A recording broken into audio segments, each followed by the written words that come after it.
தெய்வத்தின் குரல் மூன்றாம் பாகம். ஆச்சாரம், தலைவர் கடமை, கீதை உபதேசம்.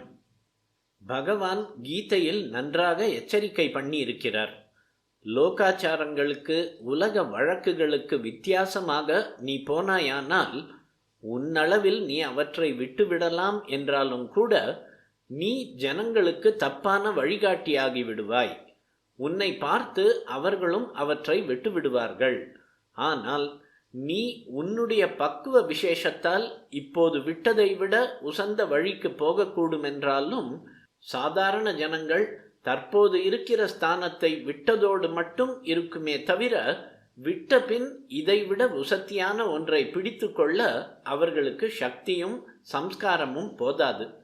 இருக்கிற பிடிப்பையும் விட்டுவிட்டு இன்னும் கீழே விழுந்து விடுவார்கள் என்று இவ்வளவு அபிப்பிராயங்களையும் அடைத்து வைத்துத்தான் சக்தா கர்மண்ய வித்வாம்சஹ யதா குர்வந்தி பாரத குர்யாத் வித்வாம்ஸ்ததா அசக்தஹ சிகீர்ஷுர்லோக சங்கிரஹம் ந புத்தி பேதம் ஜனயேத் அஜ்ஞானாம் கர்ம சங்கினாம் என்றார்.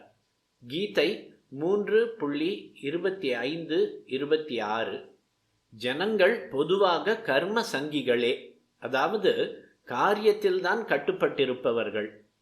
அவர்களிடம் வெறுமனே ஆத்மா தியானம் என்ற ஐடியல் நிலையை சொல்லி பிரயோஜனமில்லை.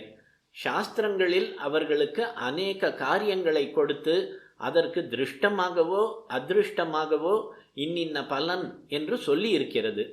வேதத்தில் சொல்லி இருக்கப்பட்ட அநேக யாக யஜ்ஞங்களுக்கு இப்படிப்பட்ட பலன்களைத்தான் சொல்லி இருக்கிறது. இந்த லோகத்திலேயே மழை பெய்து தானிய சமிருத்தி உண்டாகும், அல்லது மேதா விலாசம் சதசில் வாக் விலாசம் உண்டாகும், முடிவாக ஸ்வர்க்கவாசம் கிடைக்கும் என்றே சொல்லியிருக்கும். இந்திரியங்களால் இன்பங்களை அடையும் ஸ்வர்க்க வாசத்தைத்தான் சொல்லியிருக்குமே தவிர இந்திரிய பந்தமெல்லாம் தெரித்து போன மோக்ஷமான ஜீவ பிரம்ம ஐக்கியத்தை கர்மாவுக்கு பலனாக சொல்லி இருக்கவில்லை.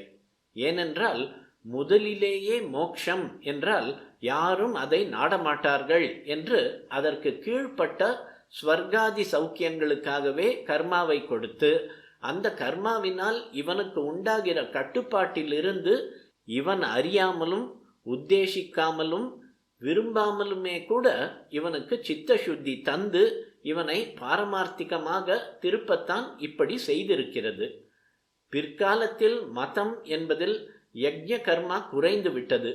ஆனாலும் லௌகிக லாபங்களுக்காகவே வேறுவித அனுஷ்டானங்களை காரியமாக கொடுப்பது தொடர்ந்திருக்கிறது.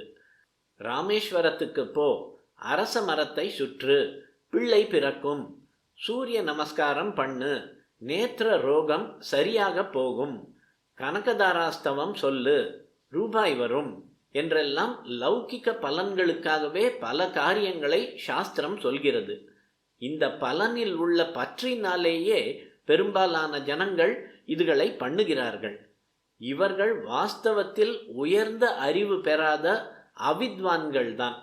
இவர்களைத்தான் சக்தா கர்மண்ய வித்வாம்சக என்கிறார். இவர்களிடம் இப்படி அல்ப பலனையெல்லாம் நினைக்காதீர்கள், ஈஸ்வரானுபவம் என்ற உசந்த லட்சியத்தையே நினையுங்கள் என்று உபதேசம் பண்ணினால் எடுபடாது. அவர்களுடைய சம்ஸ்கார குறைவு காரணமாக அவர்களை இப்போது இருக்கிற இடத்திலிருந்தே அவர்களுடைய மனசை அனுசரித்து கொஞ்சம் கொஞ்சமாகத்தான் மேலே கொண்டு போக வேண்டும்.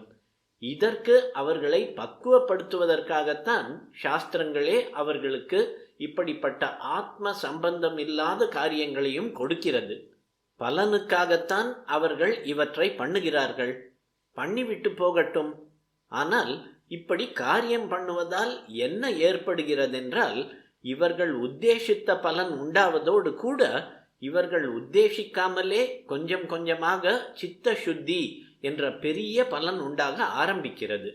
லௌகிக பலனை நினைத்தே காரியம் பண்ணினாலும் சித்த சுத்தி உண்டாகிறது என்று இப்போது சொல்லுகிறேன். இத்தனை நாள் என்ன சொன்னேன்? இம்மாதிரி லௌகிகமான சமத்துவம், ரைட், இவற்றுக்காகவே மதத்தை மாற்ற முயல்வது சித்தத்தை மேலும் அசுத்தம்தான் செய்திருக்கிறது என்று சொன்னேன். இது ஒன்றுக்கொன்று மாறாக இருக்கிறது. கொஞ்சம் ஆலோசித்து பார்க்கலாம்.